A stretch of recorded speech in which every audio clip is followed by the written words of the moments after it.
За Николь тест орой минь.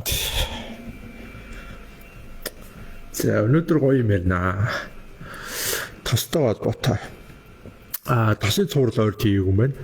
Тэгээд өнөөдөр дайлан гарсан дээр шууд хийж шийдлээ. Олон юм ярина. Дээр санаж нөгөө мөхөт юу лээ? Димитри нөгөө манай танил бас комеди мэдчихсэн. Тэр ягтай жок хийгээд тийм ээ. KFC гэсэн чи KFC-ийг сайхан гүйлгэх дотроо цэвэрлдэг гэсэн юм ярьсан шүү дээ тийм. Тэр нэг талаас өгнө. Тэгээд тэн дээр ягтай тэгэл хүмүүс олон талаар ярина шүү дээ тийм. Хийхдээ ягтай шилгүүний үндэстэй судалгаатай ярьж байгаа маш цөөхөн байлээ. Тэгэхээр тэрэн дээр нэгдүгээр тодруулах хийнэ. Ер нь фаст фуд буюу нөгөө түргэн ол гэж яриад байгаа шүү дээ. Олон янз байгаа. Олон улсын франчайзууд байгаа тийм ээ. Үндэсний гэх юм уу, дотоодын гэх юм уу те жижиг юм түүц дэлгүүрт байдаг юм фаст фудууд байна. CUG эсвэл зарж जैन те олон төрөл байна. За тэгэхээр өнөөдрийн ярих сэдв дээр фаст фуд болохоор ихэд олон улсын франчайзуудыг ярьж байгаа шүү. За энэ дэр 3 асуудал ярина. Яг хуу 3 биш 10 20 ч асуудал ярьж болно заа. Гэхдээ хамгийн проблематик буюу асуудал үүсэж болох эрүүл мэндэд аюултай гэж харж байгаа үндсэн 3 асуудал байна. За эхнээс нь ярив. Окей. За төрүүлж харъя.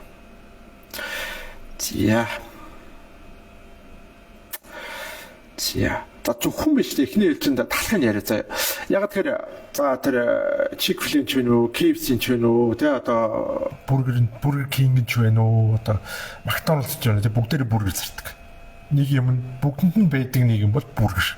Тийм ээ. Дотор нь яг дахиад өхөр янз бүрээр яаж болно. Гэхдээ энэ дотор шүү дээ, тэ нэг ялгаа нэг ажлын юм яг тэр баам буюу талах байгаад байгаа шүү. Хоёр талдаа тэ цуцсан талах. За тэрийг бол яг нь өөртөө хийдгээ. Ерхэд их төстэй хоорондоо. За юугаар төстэй гэж яаж юм. За орчин зүгээр л аваад үзээ л дээ. Энийг хэн ч ерөнхий хүмүүс мэддэг юм билээ, сонирхдаг юм билээ. Энийг би сонирхоод за 2-3 франчайзуудыг харьцуулаад харсан ерхэд төстэй.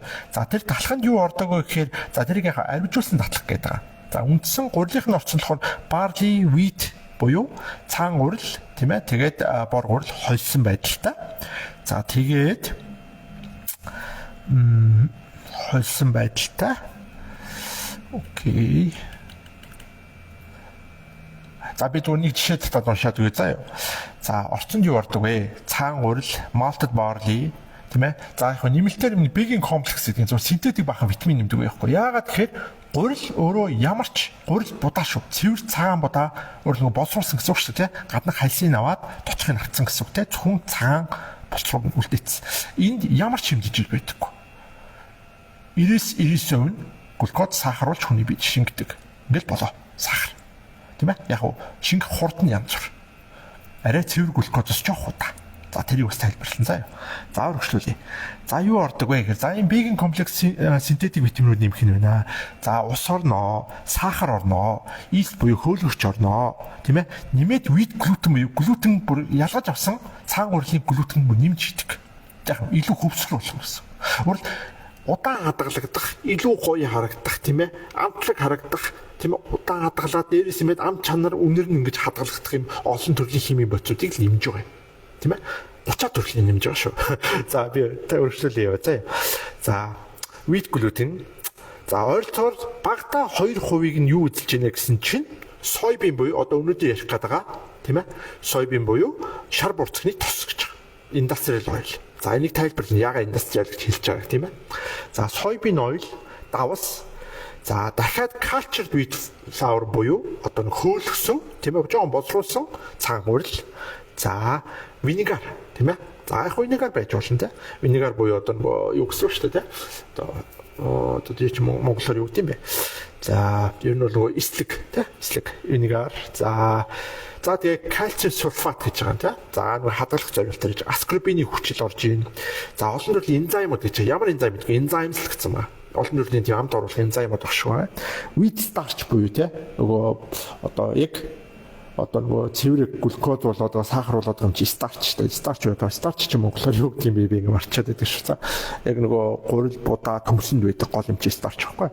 За энэ старчийг нь ялгаж бас хийсэн. За моноглицерид гэж. За нэмээд мон кальциум фосфат гэж байгаа. За бас юм байна те. Датим гэж байгаа. За потасиум йод буюу потасиумын йод. За яг байж болно те. Тэгээд сезамын гурал дахиад энэ бол 4 төрлийн гуралд орж орчихлоо те. За нэмээд soil эцэдийн. За soil эцэдийн бол энэ бол одоо бүх бүтээгдэхүүнд ордог. Нөгөө шоколад, чихэр одоо бичээ юу гэдэг та нар ингээд импортын бүх бүтээгдэхүүн сонирхоод үзээрэй заа. Тэр юу гэхээр soil эцэдийн буюу бас шар борсод гарч авдаг эцэдийн гэж одоо нэг химийн нэгдэл байгаа. Одоо ялгаж авах нь шүү дээ. Тэр явахад бацилтуулах хэрэгтэй. Шоколад нь ч гэсэн олон төрлийн холц ороод ирэнгүүт нь тэрийг ингээд ийм гоё хэлбэрнтэй нийлмэл амтлаг ийм одоо гялгар гоё ярагдуулж ингэж хэлбэрийн хадгалагнууд soil эцэдийн идэг. Хамгийн их ашигладаг. Яг ваниль шоколад тохиолдол байдаг. За цаашаа. За тэгээ сезам болон wheat бол заавал орж байгаа. Сезамын гурил гэдэг шүү дээ. За тэгээд Big Mac нөгөө Chick-fil-A-гийн сэндвич, Whopper одоо зөндөө янз бүртэй шүү дээ. Ер нь төстэй. Гэхдээ заримын мэдээлэл олдоогүй. Гэхдээ адилхан гэдэг юм лээ. За цаашаа явъя. За энэ дээр бас нэг ингэж байгаа. Нөгөө бам буюу одоо энэ талхны чинь ерөөдөө дунджаа шүү заяа. Хинхтэй. Дунджаар энэ талх нь 30 грамын сахар агуулдаг. Хүний бид 30 грамм сахар зөвхөн талхан штэ. Тэгээ энэ маань ерөөдөө нийт одоо тухайн бүргийн чинь 80-аас 90% сахарыг нь зөвхөн энэ талхан өгдөг гэсэн. Тэгэхээр мах гол сууд мах биш байхгүй юу да. Мах ихэнхдээ стандартаар барьж ивэл харин ч дайжгүй сайн мах байдаг. Яг уу фермийн мах байдаг л да. Гэхдээ бас тэ мах бол мах. Дайжгүй. Асуудал нь юусоо мах шүү. За тэгээ энэ 80-аас 90% нийт сахарыг нь ерөөсөө бам буюу талхан өгч байгаа. За цаашаа. За тэгээд нөгөө юу гэж нөгөө за би энэ нэг зурх гэж оролцсон та хэд харуулъя заа. За мэдээж нөгөө талах гээд байгаа одоо тэр нэг тийм ээ энэ талхай чинь ийм 3 юмар хэд энэ одоо юу гэдэг нь үр тариа чинь ийм 3 хэсгээс бүрдэж байгаа байхгүй юу? Ер нь үрнэ гэсэн үг. За үрэн дээр чи юу вэ гэхээр брам буюу одоо нөгөө бас тос гаргаж аваад сүүлийн нөгөө будааны тийм одоо ганц холцсон гэсэн үг. Тэ энүүгээр ч бас тос хийж юм. За голын яг нөгөө энэ тос байр юм гэдэг. Энэ бол ерөөдөө яг нэг гурил болдог тийм ээ. Цэвэр одоо нэг глюкоз болдог хэсэг чинь багхгүй. За тэгээд дунд нь хамгийн жижиг юм жирм гэж байгаа юм.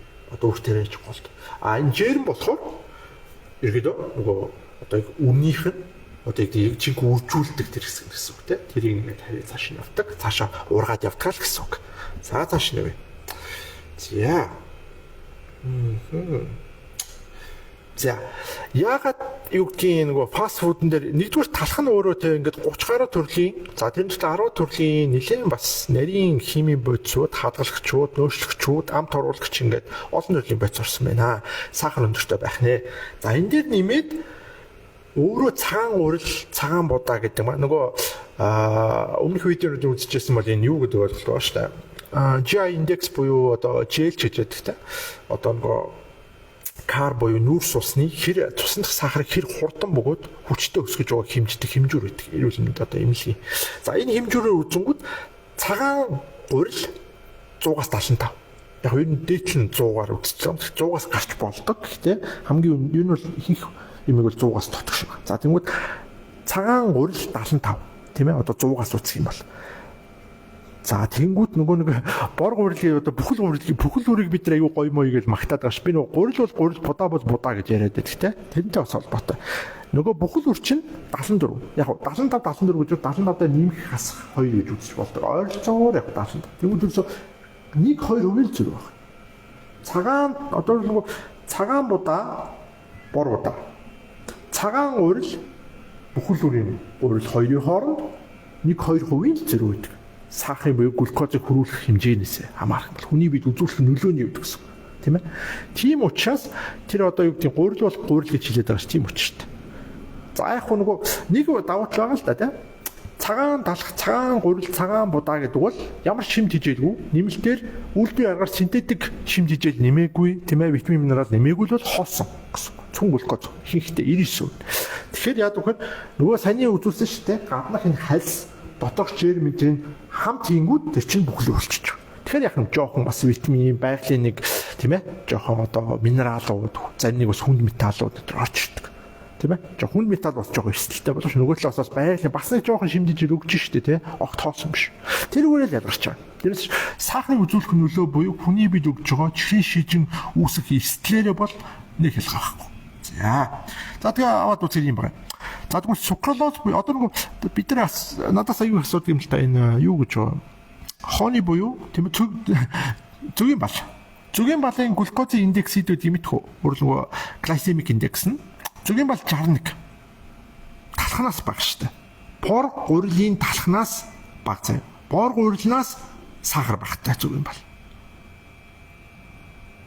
За, өөрөлд сахар гэхээс илүү сахар одоо шинг хууртнуудад усан сахарыг өсгөж байгаа хэмжээг нь ярьж байгаа шүү. За нөгөө ширээний хамгийн өндөртөө ордог юм болохоор одоо глюкоз ширэнго юу байгаа шүү. Цэвэр глюкоз 103, сукроз буюу ширээний сахар болохоор 163 гэж ордог. Тийм ээ. Тэгэхээр ширээний сахараас аюултай юм чинь одоо ялангуяа чихрийн шижиг үүсэх эрсдлээрээ нойр улчгаанд өгж байгаа одоо сөрөг нөлөөгөө наваад үзэх юм бол бидний энэ идээд байгаа тийм ээ бүхэл үр вэ нү одоо ямар ч гурил вэ те гурил будааны идэр чинь зарчмын үед адилхан зарим тохиол сахараасаа долоондор байна л гэдэг хэлээд байгаа. За цаашаа өргөжлүүлээд байна. Окей. За сойбин ярьжсэн те. Сойбин байна уу? Одоо будааны тос гин үү? Тийм ээ, шар буурцгийн тос гин үү? За бид жишээ болгоо шар буурцгийн тосыг ярьж байгаа байхгүй энэ тохиолдолд. За шар буурцгийн тосыг 1911 онд тийм ээ 11 оны үеэс эхлээд Америк баруунд анх үйлдвэрлэж гисэн. Өөрөлдвөл индустриал буюу үйлдвэрийн зорилгоор хэрэгжилж гисэн. Хүнсийн зорилго биш шүү. Тэр сүүл бий болсон. За тэр түүхийг ярьж өгье. Хоёрдугаарт үйлдвэрлэлийн маш хатуу 6-аас 7 дамжлагаар энэ процесс явагдаж одоо энэ шар буурцны болон ихэнх төрлийн үрийн тус гаргана. За энд ямар процесс юу extraction гэж байгаа. Энэ solvent буюу одоо нөгөө шингэлэх гэдэг чинь одоо будганд ашигладаг будганы шингэлэгчтэй яг адилхан. Solvent гэдэг химийн бодисоор extraction буюу ялгаж авдаг. Тийм ээ. Одоо нөгөө хатуу тэр үүргээд байгаа ямар ч одоо зөвхөн энгийн хүүтэй аргаар ч юм уу те дан даралтаар гаргаж гараагаа боломжгүй байхгүй юм чинь. Угаасаа тосны зорилтыг биш. Тос гаргадаг чийд биш. Тос агуулдаг чийд биш. За яг контентер нь буюу те нутришнийг аваад үзэхний 2-3% тос ингээд байгаа л та. Гэхдээ тэр чинь зүгээр яг химийн бүр нэрийн задлаад үзэл гарч ихээс биш тэр чинь яг шууд идэх боломжтой гарах боломжтой тос гэсэн үг биш байхгүй. Энийн ялгааг ойлгох хэрэгтэй байгаа. Байгалийн юм уу шууд бидний шингээж авдаг, ялгаж авч болдог, гараагаар авдаг тос биш байхгүй юу? Тийм ээ. Бид 20 дугаар зуунд энэ технологийн хүчээр 20 дугаар зуунд технологиор гаргаж авсан хийсвэр тос юм аа, синтетик тос юм аа гэдгийг ойлгох хэрэгтэй. За энэ синтетик тосыг гаргахын тулд юу гэдэг вэ? Extraction буюу сойлонд ашиглах нь байна, химийн бодис. За refinement буюу те одоо жишээнүүл хог хаягдл ярьж байгаа шүү дээ, тийм ээ? Шар буурцаг. За refine буюу одоо энийг дахин босруулнаа. Degamming гэж байгаа. Одоо gam гэдэг бодис үүдэг. Тэрүүгээр бас ингэж босруулах нь байна. Neutralization буюу үнэр амтыг дарна. За bleaching бас үнэр амтыг дардаг процесс. Халаалт бас юу. 2-3 удаагийн 140 цаашлаад 200 градус хүртэл халаах тийм ээ процессыг явуулдаг. Маш өндөр градуст халаагаад өндөр даралтанд байлгаад тийм ээ химийн бодисоор боловсруулад за цаашлаад bleaching, dewaxing, deodorization хамгийн сүүл бас халаах процесс. За ингээд 6-7 ийм процесс яг заримдаа 5 ч болон 6 ч ер нь бол энэ процессууд ихэнхдээ үрийн гээд байгаа энэ синтетик тоснууд дээр явагдана. За ингээд энэ процессууд явагч дуусны дараа үнэргүй амт хүү бүгд юм шар юм уу бордуу шар юм яг гялтгас юм шардуу хөлдөдгүү үнэр байхгүй амт үнэр байхгүй ийм нэг тоснууд гарч ирж байгаа маа. Тэр цэма соёби ойлыг бол одоо би нөгөө сүүл тэр мамас юу лээ нэг чикен газар дээр нэг би пост хийжсэн тэрийг харсан бол мэдгүй бах. Соёби ойл дангаараа болон холсон хэлбэрээр хамгийн их фаст фуд тийм ээ олон улсын франчайзууд ашигладаг. Бүр маш хэмжээнд шүү. Яг ашигладаг ойлгомжтой байхгүй юу? Импорт гадагшаа одоо гаднаас худалдаж авахд хамгийн амтхан хамгийн их хэмжээнд тэгээд нэг стандартаар бөөнөр ингэж ашиглаж болдог цөөн төрлийн үрийн тосны нэг багхгүй юу? Хамгийн их ашигладаг. За тэгээ яг энийг нөгөө мэдээж яг франчайзууд бол энэ маш хэмд үнээр чанар мар бодихгүй шүү дээ. Маш хэмд үнээр маш хэмжээнд авч байгаа учраас зардлыг маш сайн хэмжиж байгаа. Тийм ээ? Ердөө л зардал хэмнэх шүү дээ. Ер нь бол тийм ээ зорилго бол. За цаашаа вэ. За энэ дээр ингэж байгаа. Энэ тоснд яагаад энэ үрийн тоснуудад асуудлын нэгдүгээр асуудал oxidation буюу эсэлт гэж байгаа. Oxidation. Энэ олон халаах тийм ээ ялангуяа халаах өндөр даралтанд оруулах тийм ээ энэ олон дахин халаах процессын донд ямар асуудал гардаг вэхээр тос ер нь бол ямар ч тос нэг ойролцоогоо нэг Цельсиэр ярил нэг дунджаар 180, за зарим нэг тохиолдолд 250 градус хүрээд бүр мууддаг. Оксидашн явж дуусдаг гэсэн үг. Зарим тос 100 градусаас гарч дээш гарч болдоггүй. Ялангуяа нөгөө тогтворгүй буюу хансан бус тоснууд гэсэн үг. Хансан тоснуудыг харьцангуй өндөр газ тесдэг. Хансан бус тоснуудыг бол харьцангуй хамаагүй халааж болдоггүй. Учираас хүүтэй арга буюу cold extraction, centrifuge энтергээд тиймэрхүү процессыг ашигладаг байхгүй юу? Ялгаа нь ерөөсөө тэр тосыг муудахгүй, хор болохгүй гэж тэгж байгаа. За тэгээ цааш нь явъя.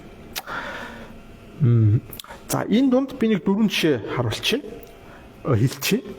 За малын гаралтай, адны гаралтай одоо хансан тосноос гадна хүүтэн аргаар, гар аргаар байгалийн одоо байж болдог өөр ямар тоснууд буюу ургамал буюу жимсний гаралтай цэвэр одоо юу гэдгийг илүү те эрүүл тоснууд юу яаж болох вэ гэхээр coconut, palm энэ хоёр төстэй.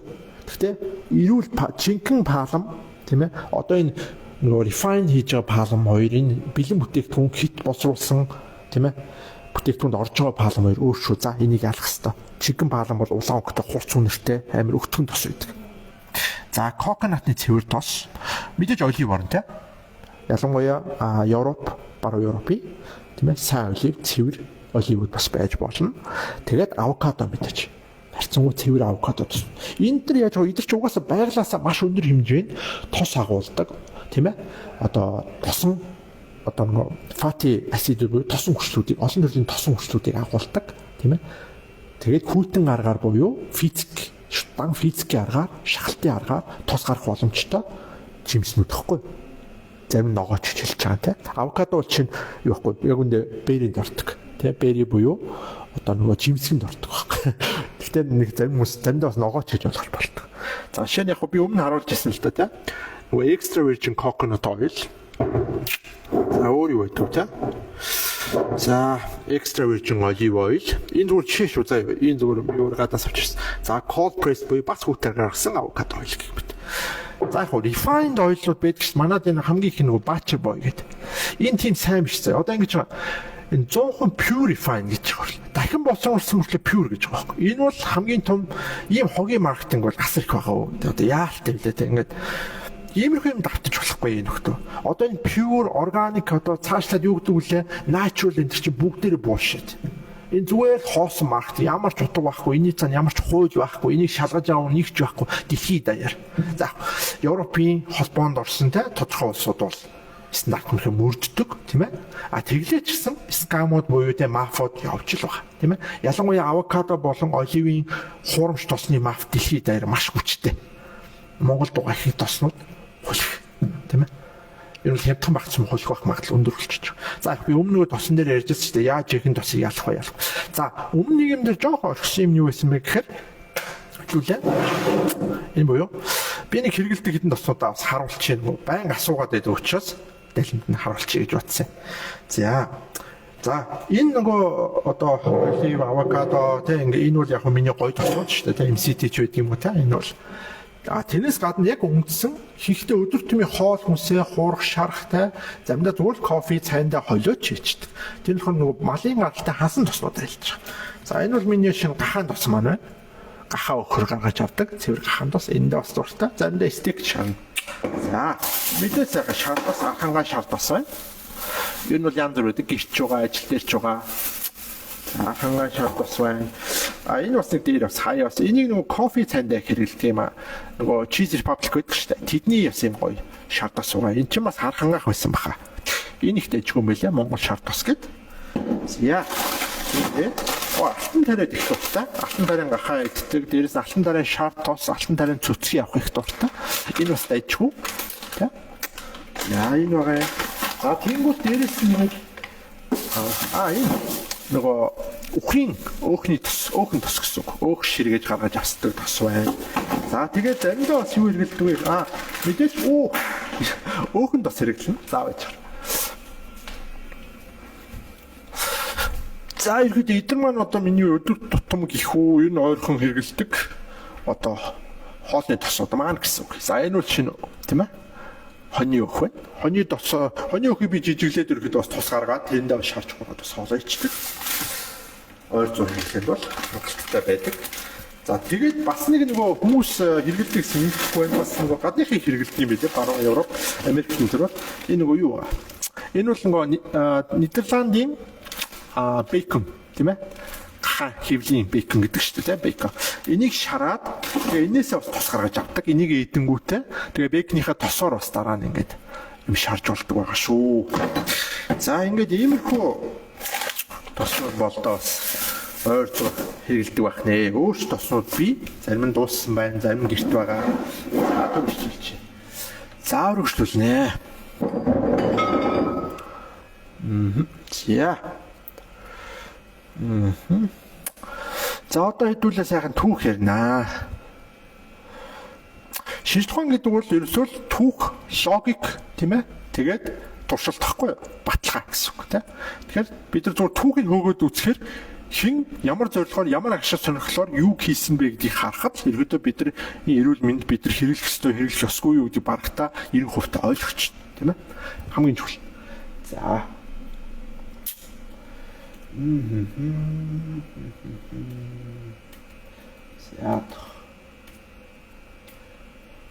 Тий. Одоо нөгөө судалгаа ярьдаг нөхдүүд байна шүү дээ. Энд тийм нөгөө ингээс нийтэлсэн нэг юм мэдээний сайтуудаар гарсан нэг судалгааг барьж авангуудаа нөгөө нэг үрийн дос чинь нөгөө будааны дос чинь ингээд тий холестерол хүн байна, зүрх судас нь сайн гэж шүү те, үрсэл мууруулдаг эсвэл ингээд омега 3-тай муурдаг амар гоё маркетинг ярина шүү дээ. Амар гоё юм ярина. За ихэнхдээ тэр буушид байдаг. Тэрийг хөөж мэдэх айгүй амархан. Тэр судалгаа хэн хийсэн бэ гэдгийг бид харах хэрэгтэй байхгүй. За энэ зүгээр нэг жишээ байна. За энэ Марк Мессина, Григори Ширер, Кристиана Питерсон гэдэг 3 хүний хийсэн энэ судалгаа байдаг. Би линкийг нэг дараа нь оруулчихсан. Энэ дээр юу гэсэн чинь соёбин буюу үр тарианы дос нь холестеролын түвшинг тэнцвэржүүлдэг тийм ээ. Зүрх судасны өвчнөд тустай. Тэгээ холестеролыг бууруулдаг, үрсэл бууруулдаг, тэгээ оксидашныг одоо хэрэгтэй ч гэдэг юм. Ингээ бууштай ярьж. Энийг би яагаад бууштай гэсэн чинь энэ хамгийн одоо судалгааг нь одоо тэргүүлж явж байгаа энэ нөхөр Марк Мессина гэдэг нь одоо доктор нөхөр байгаа. Энэ өөрөө хэн бэ гэсэн чинь энэ харж байгаа. Сара давар. Soy Nutrition Institute буюу шар буурцагны институт ажилладаг нөхөр байхгүй юу? Ойлгож байна уу? Шар буурцагын институтыг томхон компаниуд санхүүжилдэг. Тэгээс Soy Nutrition Institute ажилладаг олон хүний нэг нь Марк Мессина буюу Nutrition Science and Research-ийн дарга нэгч. Гол судалгааны баялагын дарга нь энэ институт. Зөвхөн soy одоо энэ soy буюу одоо шар буурцагны институтыг ахалдаг хүмүүс үг шүү дээ. Тэгмээд энэ ахалдаг тийм ээ томоохон компаниуд санхүүжилт авдаг энэ институт судалгаа хийсэн байна. Тэгмээд тэр судалгаа нь соёыг, шар бурцгийг хүний эрүүнд сайн гаргачихжээ. Тэгээ энд итгэхгүй юу те. За энэс зүгээр асуудал байгаа ш. Одоо түүхийн нэр. За яагаад энэ асуудалтай гэж. За яагаад эсэлтэх ялангуяа. За ингэж анх бүр 1900 биш те 11 онд тийм ээ. Дэлхийн 1-р дайны их үед гэсэн үг шүү дээ. Анх тийм ээ үйлдвэрийн зориулалтаар будаг гаргах тийм ээ. Эсвэл нөгөө гэлцрийн гэдэг шүү дээ. Тийм ээ. Гэлцрийн болгох, тосыг гэлцрийн болгож хөрвүүлээд тесрэх бөмбөг хийхэд зориулж шар буурцыг ашиглаж гисэн байхгүй юу? Өргөнөөр тариалж гисэн. Хямдхан учраас. Тийм ээ. Амархан тариалдаг, хөрс голохгүй. За ингээд шар буурцыг сайхан тариалаад олон ингээд анхныхан боловсруулалт хийж гисэн. Гэтэ энэ чинь 6 амар хүнсний эргэлзээнд очих болоогүй байгаа шүү. Дөнгөж эхэлж байгаа. За ингэж боловсруулж ягаад дөнгөж 23 онд дөнгөж шахаад нэг юм амар муухайтай, амар муухай үнэртэй балер юм гаргаж иж байгаа байхгүй. Бараг л кол пресс гэдэг халаа гаргах гэсэн үг те. Хими аргаар биш гэсэн үг. Тэгээ энэ зүгээр үйлдвэрийн буюу одоо дайны зориулалт ашиглаж ирсэн. Тийм ээ. Одоо л индустриал гэдэг чинь юм очиж хүнс биш ямар ч хүнсний зориулалт биш. За ингээ анх 23 онд нөгөө солонд гэдэг chemical extraction буюу хими аргаар ялгаруулж гисэн. Ялгаж авчих гисэн. Тос нарийн сайжруулж гисэн. А тэгтээ ч бас болохгүйсэн. Яасан бас л үнэр амт нь болж өгөхгүй. Хүү итгэе аргагүйсэн байхгүй. За тэгээд 45 онд дэлхийн 2-р дайны үеэр яг хүнсэнд хэрэгжилж эхэлсэн анх удаа. Нөгөө процесс сайжиж явсаар угаад хүнсэнд хэрэглэх хэмжээний буюу үнэр амтгүй шар хэмжээнд навигдсан байхгүй. Оо ямар ч ялгаа байхгүй те. За тэгээд юу болсон бэ гэсэн чинь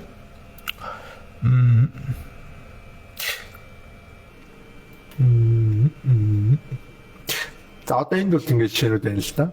Бүр ингэ дайны үе нэг пропаганда явж ирсэн байгаа байхгүй. Юу яжсан. Тэгээд 42 дугаар дайны үеэс энэгээр маргарин баатар эдэр хийж гэлсэн. Яасан зөв хангалтгүй байсангүй. Олон хүнийг хоолж унтлах хэрэгтэй байсан. Асар хэмжээний гэлцрээ хэрэгтэй байсан. Дайны технологид тэр олон цэргүүдийг тийм ээ өөх тосоор хангаж амьд байлгахын тулд бага хэмжээнд ч гэсэн тийм ээ амьд байлгахын тулд асар хэмжээний хүнс хэрэгтэй байсан. Одоо амар ядуу байсан үе гэсэн үг хэцүү үед чинь дайны хүнд үе. Энэ үеийг давахын тулд муу ч гэсэн үйлдвэрийн ч байсан хамаагүй энэ хүн технологиор гаргасан химийн процессор гаргасан доснуудыг цаашаа баатар болон маргарин гэдэг чи юу гэхээр ерөөдөө трансфат яриад байгаа байхгүй 1970-аад оны үед бол 29 тэрнээс өмнө бол Америкчууд Европод трансфатыг хэрэглэдэг байсан. Нөгөө hydrogenation гэдэг процесс ч эхлээд байгаа. Hydrogenation гэхээр бүхэл болгодог байхгүй. Нөгөө шар болцсон нөгөө амтгүй үнэргүй юм чинь бүхэлжүүлээд хайдрогены атом нэмээд ус хойлоод элдв дахиж бодисууд нэмээд ингээ баатар буюу цэцгийн тос шиг харагдахаар болгочих жоо. Бид одоос нь цэцгийн тостой андуурдаг. Тийм ээ Монголч одоос зарагддаг. За иймэрхүү байлаа юм. За тэгээ мөн тэрээс explosive буюу одоо нөгөө дайнд дэсрэг бөмбөг болохын тулд гэлцрийн болгож бас ашигладаг бас. Гэлцрийн нөгөө дэсрэг бөмбөгийн ордог нэг бодис нөхгүй. За цаашаа.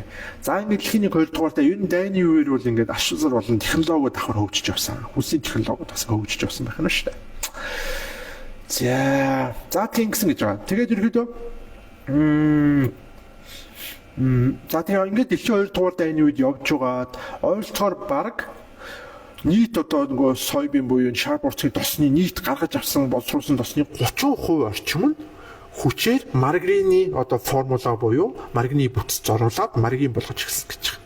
За тэгээд маш хэмтэх ерөөсө тухайн үед 4-9 цент үнэтэй байсан гэж байна. 1 паунд нь маргарин. Тэгээд энэ өөр тус төрлийн иргэд нөгөө сид ойлуудаас илүү хямдхан байсан л гэсэн үг. Ингээд санаагаар бол. За тэгээд тухайн үед яасан гэхээр энэ нөгөө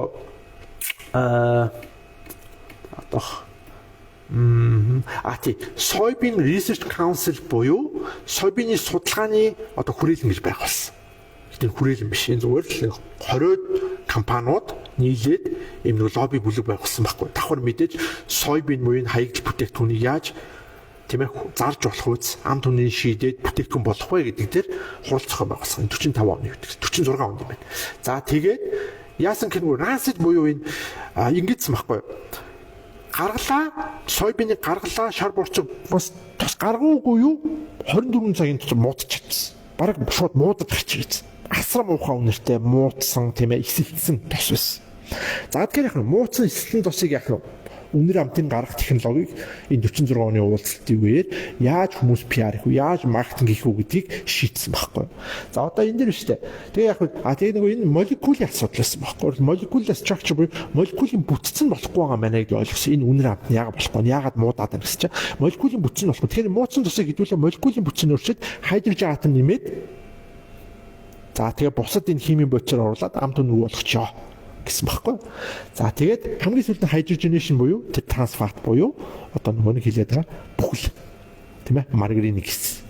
За тэгээд энэ жишээлбэл одоо ямар компаниуд орсон бэ гэж одоо би хэдэн жишээ уншин заяа. За нэг 20 компани байгаа. Тэгсэн чинь тэр дотор нь шүү дээ дараа. За General Mills. За энэ зүйл хамгийн том нь Procter Gamble. Дэлхийн топ 5-д ордог хүнсний үйлдвэрлэлийн мөн Nestlé болсон юм байна. Одоогийн хамгийн том компаниуд эндээс дайны үед ер нь хөрөнгөцсөн шүү дээ. За дэлхийд дээр тархсан. За тэгээд за ингэж явж байгаад юу болсон бэ гэхээр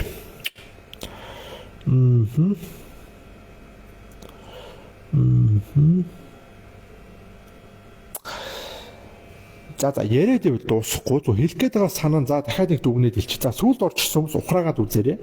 Хэлэх гээд байгаа санаа тийм мөн нэг юм орчихсон биш үү? Энэ түрүү ярьжсэн шүү дээ. Фаст фудны асуудал юу гэхээр түрүүсэн дээ. урил буюу тэр талханд илүү асуудал байна. За тэгээ та нар бодоод мэдээж тэрний сахарын асуудал гэсэн үг. Тэр одоо бан чинь за мэдээж химийн бодисууд, нэмэлт амт оруулагч, нөгөө хадгалагч хэдрийн асуудал тийм ээ. Эдгээр чинь мэдээж нөгөө үүсэл үүсгэж оксидашн үний бидэж хотоодонд асуудал үүсгэж. Нөгөө гүйлгээд байгаа цэцэг алдаад байгаа чинь энэтэй холбоотой байхгүй юу? Та нар гэртээ бүргэр хийгээд идэлтэй.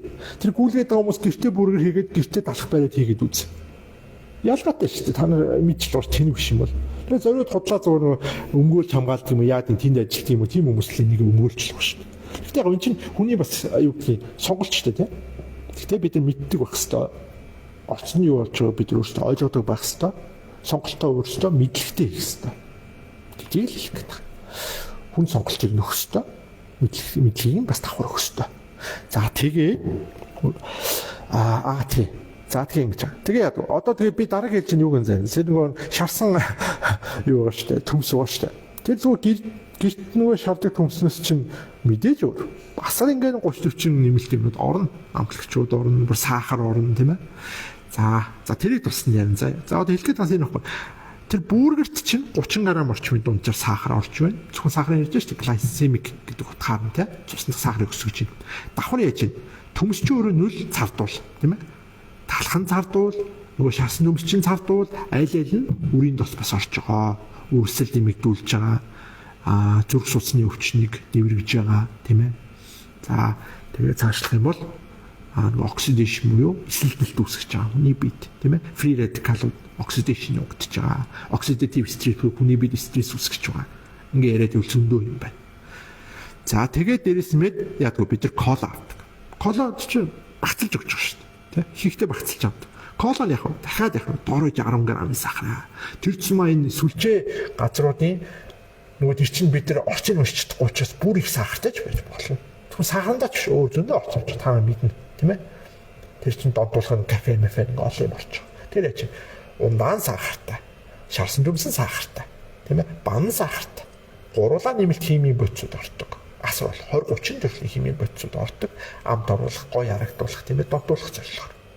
Тэгээд дунджаа нэг 60-аас 90 г-ийн сахар заа. Ердөө ингээд энэ гурван бүтээгдэхүүн хийдэг. Тэгэхээр хүний биед нэг удаа нэг 4-6 г-ийн сахар л тухайн үед эргэлдэх тэрийг шингээх бид чадвартай. За яг уу олимпийн тамирчин биш л бол чи асар идэвхтэй тийм ээ, спортлог тийм ээ, мундаг нөхөр биш л бол чи үнийг ийм хэмжээний сахарыг чинь нэг дур шингэх боломжгүй байхгүй. За яриад байвал дуусахгүй. Дараа үргэлжлүүлээд ярина. Өнөөдөр саасан дээр нэг 2 3 юм базаад ярьчих үзье. За бай.